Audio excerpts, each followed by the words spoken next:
Good morning, all of you. This is Shubham, and you are watching my YouTube channel Secondary Level Mathematics. आज हम लोग ICSE board के class 10 के matrices chapter को deal करेंगे। तो चलिए समझते हैं मैट्रिसेस क्या है। मैट्रिसेस क्या है? एक रेक्टेंगुलर अरेंजमेंट है नंबर्स का। नंबर्स का रेक्टेंगुलर अरेंजमेंट कैसा हो सकता है? सबसे पहले मान लेते हैं कि एक रेक्टेंगल क्या हो सकता है।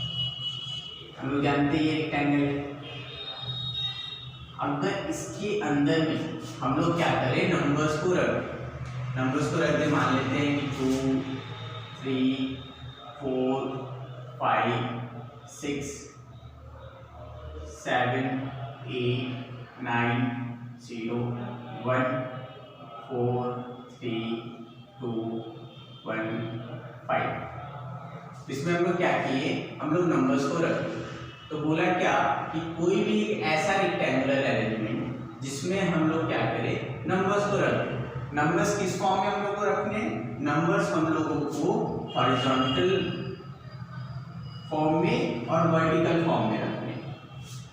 तो जो भी हम लोग को अरेंजमेंट बनेगा उसको हम लोग क्या कहेंगे, मैट्रिसेस कहेंगे।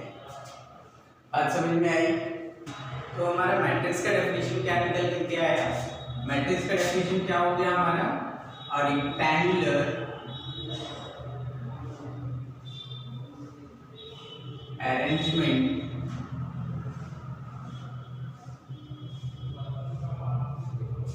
ऑफ numbers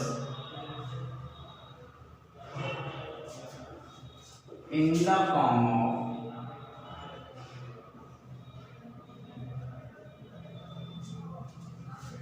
horizontal and, इसको ध्यान से देखिएगा, and vertical lines।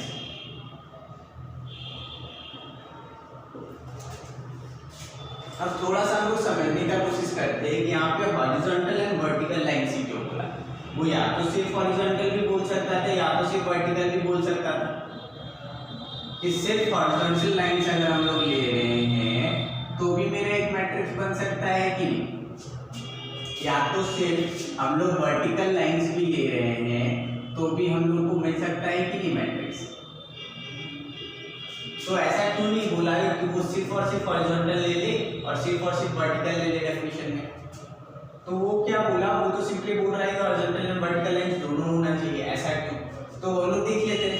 अगर हम लोग वर्टिकल लाइंस ले रहे हैं तो ऑब्वियस सा बात है कि अगर हम लोग वर्टिकल लाइंस ले रहे हैं तो यहाँ पे एक हॉरिजॉन्टल लाइन खुद ब खुद क्रिएट होगा। मिनिमम एक हॉरिजॉन्टल लाइन खुद ब खुद क्रिएट होगा। मतलब समझ में आ रहा है? मतलब हम ये कहना चाह रहे हैं कि अगर हम लोग कोई एक ऐसा अरेंजमेंट करते हैं जिसमें हम लोग वर्टिकल के थ्रू जो है नंबर्स को रिप्रेजेंट कर रहे हैं, ठीक है, वर्टिकल लाइंस के थ्रू, तो ऑब्वियस सा बात है कि एक ना एक एरे ऐसा मिल जाएगा हम लोग को, एक ना एक ऐसा हम लोग को अरेंजमेंट मिल जाएगा जिसमें हम लोग क्या बता सकते हैं कि वो हॉरिजॉन्टल की तरफ से भी है। इस कारण से यहाँ पे हॉरिजॉन्टल एंड वर्टिकल लाइंस ले आया गया है। फिर भी अगर नहीं समझ में आ रहा तो एक छोटा सा चीज मैं आपको बताता हूँ।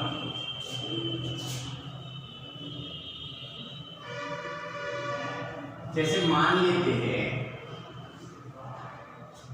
कि ये जो मैट्रिक्स है मेरा, इसमें नंबर से मान के चलते हैं 1, 2, 3, 4, 5, ठीक है।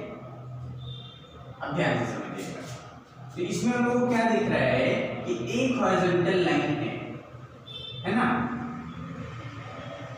हॉरिजॉन्टल लाइन मिला, लेकिन वर्टिकल लाइन है क्या इसमें? हम लोग को सिंपली तो दिख नहीं रहा है।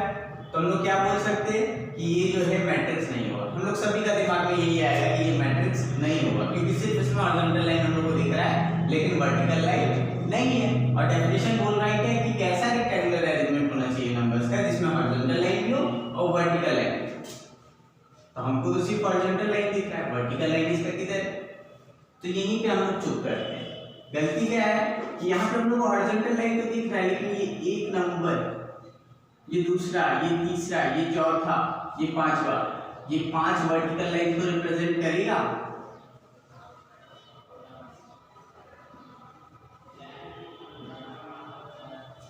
और ये एक हॉरिजॉन्टल लाइन को रिप्रेजेंट करेगा। इसका मतलब क्या है कि ये भी एक मैट्रिक्स हुआ।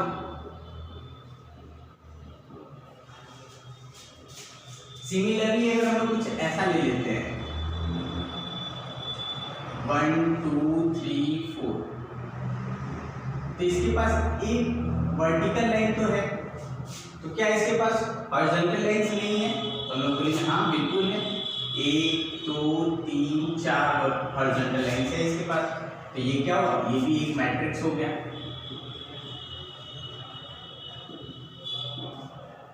इतना दूर तक बात क्लियर हुआ? तो हम लोग को ये समझ में आ गया कि मैट्रिक्स क्या है। अब यहाँ पे बात आता है दो नोटेशन का, कि हम लोग को चैप्टर में लिखा हुआ है, चैप्टर का नाम मैट्रिसेस, और हम लोग यहाँ पे जो भी चीज पढ़ रहे हैं वो मैट्रिक्स मैट्रिक्स मैट्रिक्स पढ़ रहे हैं। आखिर ये क्यों?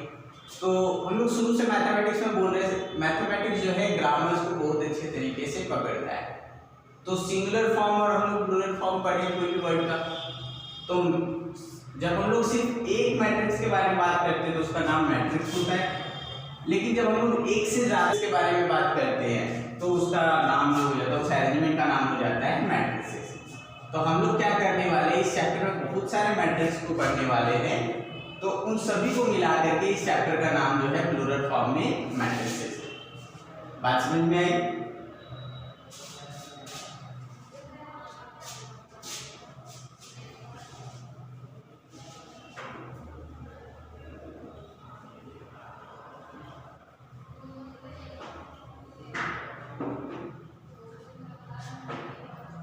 अब दो बात इसमें सीख लेते हैं कि अगर कोई ऐसा मैट्रिक्स है मेरे पास जिसमें सिर्फ और सिर्फ एक रो है और बहुत सारे कॉलम्स हैं, अगर कोई एक ऐसा मैट्रिक्स है मेरे पास जिसमें सिर्फ और सिर्फ एक रो है और बहुत सारे कॉलम्स है, तो उस तरीके के मैट्रिक्स को हम लोग बोलते हैं रो मैट्रिक्स।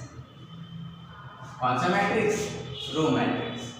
और अगर मेरे पास कोई ऐसा मैट्रिक्स है जिसमें क्या है, एक कॉलम दिया हुआ है और बहुत सारे रोज है, तो उस टाइप ऑफ मैट्रिक्स को हम लोग बोलते हैं कॉलम मैट्रिक्स। यहाँ तक बात क्लियर हो? अब बोला क्या, मैट्रिक्स के डेफिनेशन में मैं फिर से आता हूं।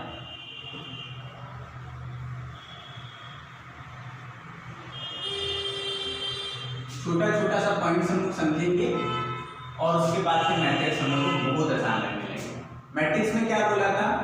रेक्टेंगुलर अरेंजमेंट बोला था ना हम लोग को। इसका मतलब और अच्छे से समझते हैं थोड़ा। अगर कोई रेक्टेंगल है तो क्या वो स्क्वायर नहीं हो सकता? पहले तो हम ये समझते हैं। हम लोग जानते हैं कि रेक्टेंगल में क्या होता है, दो लेंथ होते हैं, एक लेंथ होता है एक ब्रेथ होता है, जीना होता है, एक एल होता है एक बी होता है।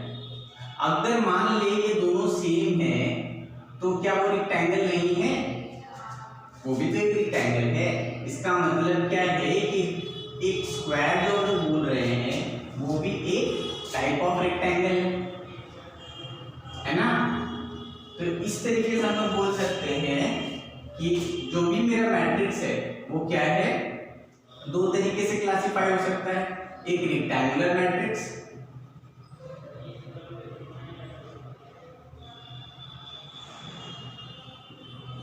और एक स्क्वायर मैट्रिक्स।